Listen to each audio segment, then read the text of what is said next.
4 states के चुनाव हैं और कुछ दिन पहले खारगे जी और मेरी बात चल रही थी चुनाव के बारे में, तो हमने मिलकर डिसीजन लिया कि हम दोनों को सबसे पहले जम्मू कश्मीर जाना चाहिए।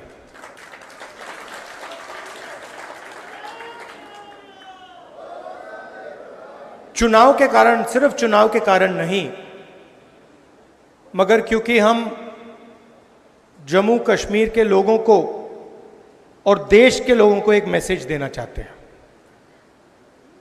देखिए,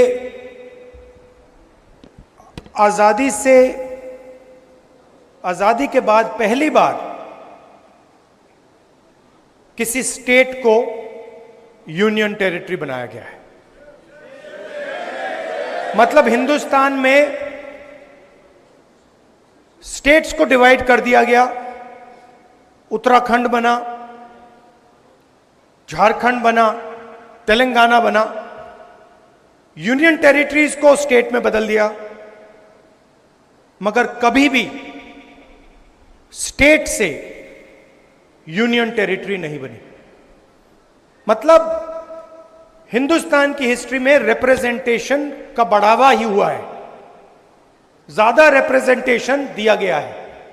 झारखंड के लोगों को रिप्रेजेंटेशन दिया गया, तेलंगाना के लोगों को रिप्रेजेंटेशन दिया गया, मगर एक ही उदाहरण है जहां लोगों से रिप्रेजेंटेशन छीना गया, वो है जम्मू कश्मीर। हिस्ट्री में यह पहली बार हुआ है और इसका नतीजा आपने देखा है। एडमिनिस्ट्रेटर कहते हैं, मगर सचमुच में उनको महाराजा कहना चाहिए, एम्परर कहना चाहिए, किंग कहना चाहिए। और पूरा का पूरा जो फायदा हो रहा है वो जम्मू के लोगों का नहीं हो रहा है, कश्मीर के लोगों का नहीं हो रहा है, बाहर के लोगों का हो रहा है। चाहे छोटे, मैं स्टेट का नाम नहीं लूंगा, चाहे छोटे कॉन्ट्रैक्ट्स हों, बड़े कॉन्ट्रैक्ट्स हों, सरकार में पोजीशंस हों, आप लोगों को कोई फायदा नहीं हो रहा है, आप लोगों को सिर्फ नुकसान हो रहा है। इसलिए हम चाहते थे कि चुनाव से पहले आपका स्टेटहुड आपको वापस दिया जाए। अब ठीक है, इन्होंने चुनाव पहले कर दिया, मगर हम अभी भी चाहते हैं कि जल्दी से जल्दी आपके स्टेट की लगाम आपके हाथ में वापस दी जाए। मतलब आपको स्टेटहुड एक बार फिर से मिले। आपके बीच में, मेरे बीच में आप रिश्ता जानते हो, ये राजनीतिक रिश्ता नहीं है। जैसे मैंने कहा, मोहब्बत का रिश्ता है, पारिवारिक रिश्ता है।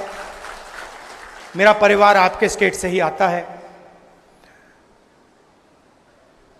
तो आपको यह सोच के चलना है कि दिल्ली में आपका सिपाही मैं हूं। जो भी आप चाहेंगे, मेरे दरवाजे आपके लिए खुले हैं।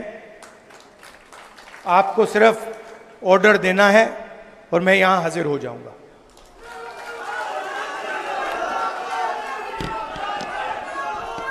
देखिए, शायद रमन भल्ला जी ने कहा,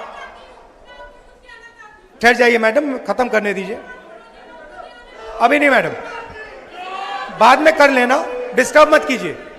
रमन भल्ला जी ने कहा, उन्होंने कहा कि देखिए, मैं कांग्रेस पार्टी का सिपाही हूं।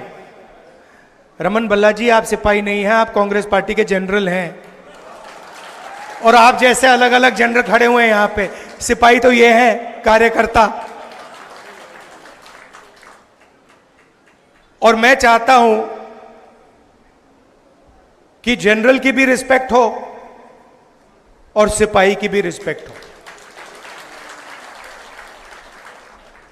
गठबंधन हो रहा है, मैं चाहता हूं कि जो भी गठबंधन हो उससे हमारे कार्यकर्ताओं को, सिपाहियों को और हमारे कमांडर्स को रिस्पेक्ट मिले, इज्जत मिले। आप लोग हमारे लड़ते हो और यह विचारधारा की लड़ाई है। कांग्रेस पार्टी की विचारधारा और आरएसएस की विचारधारा के बीच में लड़ाई है। आपने देखा होगा चुनाव से पहले प्रधानमंत्री यूं भाषण देते थे, देखा आपने?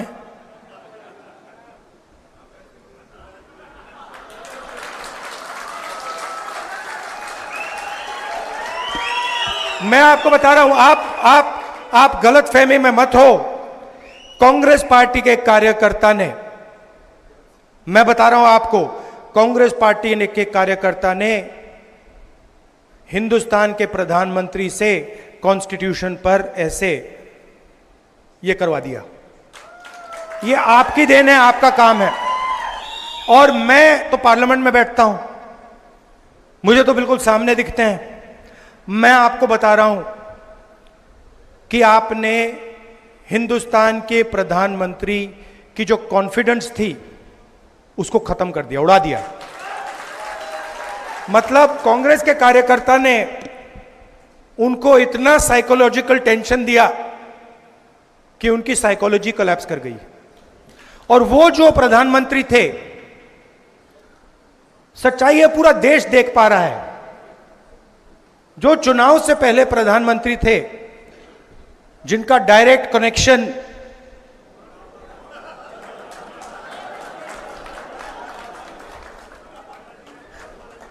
कनेक्शन जिनका ऊपर था, वो प्रधानमंत्री नहीं रहे। और ये आप लोगों का काम है। क्यों? क्योंकि कठिनाई के समय, जब कठिनाई थी, जब आपकी विचारधारा पर आक्रमण हो रहा था, तो आप लोग कांग्रेस पार्टी का झंडा लिए घूम रहे थे। यह सच्चाई है। बहुत सारे लोग झंडा फेंक कर भाग गए। आप नहीं गए, आप खड़े रहे। आपने लाठी खाई, गोली खाई, गाली खाई, मगर आप 1 इंच पीछे नहीं हटे। इसलिए मैं आपको कांग्रेस पार्टी के बब्बर शेर कहता हूं। और मैं चाहता हूं कि ठीक है, चुनाव में टिकट बांटे जाते हैं, बड़े बड़े नेताओं को टिकट बांटे जाते हैं, मगर मैं ये भी चाहता हूं कि हमारे कार्यकर्ताओं को भी एमएलए बनने का मौका मिले। तो कर्रा साहब, वेणुगोपाल जी, मीर साहब, मैं आपसे कहना चाहता हूं कि मैं उदाहरण देखना चाहता हूं जहां जमीनी कार्यकर्ताओं को एमएलए का टिकट दिया गया और वो विधानसभा तक पहुंचा।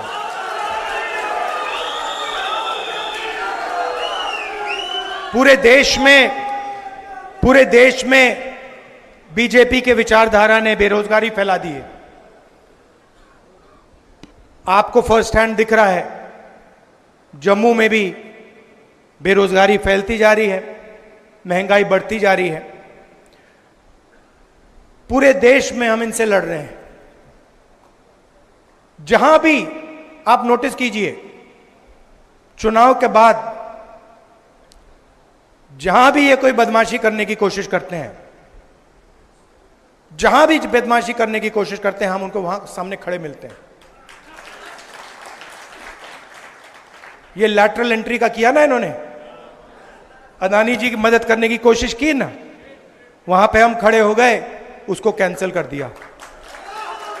तो हम इनको छोड़ने वाले नहीं हैं। अगर इन्होंने थोड़ी सी भी बदमाशी की, कांग्रेस पार्टी के सारे कार्यकर्ता इनके सामने खड़े दिखाई देंगे और जो गलत बिल एक पास करने की कोशिश करेंगे, उस बिल को हम रद्द करवा देंगे। हम ऑपोजिशन में बैठे हैं, मगर सरकार को कांग्रेस पार्टी का कार्यकर्ता चलाएगा।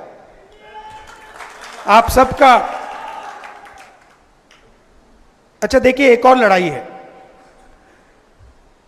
जम्मू का कल्चर है, जम्मू की हिस्ट्री है। यहां माता वैष्णो देवी की ये जमीन है। आपका जीने का तरीका है, आपका सोचने का तरीका है, वो अलग है। जम्मू का अलग है, केरल का अलग है, कर्नाटक का अलग है, उत्तर प्रदेश का अलग है। हम चाहते हैं कि हर जगह का कल्चर, उनकी हिस्ट्री, उनकी भाषा, इन चीजों की रक्षा हो। हम चाहते हैं कि आपकी आवाज आपकी सरकार में हो, और जो आप चाहते हैं जम्मू कश्मीर के लिए, जो आप चाहते हैं, जो आपके दिल में है, वो हो। अब बीजेपी की दूसरी सोच है, वो पूरे देश को नागपुर से चलाना चाहते हैं। वो सोचते हैं कि रिमोट कंट्रोल से पूरा देश चले, चाहे जम्मू कश्मीर हो, चाहे महाराष्ट्र हो। भैया, ये जो आप शिकायत दे रहे हो ना कि बाहर के लोग पूरा का पूरा फायदा उठा रहे हैं, आप महाराष्ट्र जाइए, वहां पूछिए, वो भी आपको यही कहेंगे कि भैया महाराष्ट्र में भी बाहर के लोग फायदा उठा रहे हैं। तो ये सिर्फ आपके यहां नहीं हो रहा है, ये इनकी सोच है, सेंट्रलाइज करने की सोच है। हमारी सोच डिसेंट्रलाइज करने की है। हम चाहते हैं कि पंचायती राज हो, मनरेगा हो, पंचायतों में आपके डिसीजन लिए जाएं, विधानसभा में आपके डिसीजन लिए जाएं, लोकसभा में आपकी आवाज पहुंचे। कभी कभी हमारी पार्टी में प्रॉब्लम हो जाती है, मैं खुल के बोल रहा हूं, कभी कभी कॉन्ट्रडिक्शन हो जाता है। कोई हमारा आदमी कहता है नहीं भाई मैं तो महाराष्ट्र की बात करूंगा, और पार्टी में टेंशन होती है, हम कहते हैं नहीं तुम बोलो, तुम्हें करना है, तुम खुल के बोलो, तुम्हें अपना मुद्दा उठाना है, हम मैनेज करेंगे।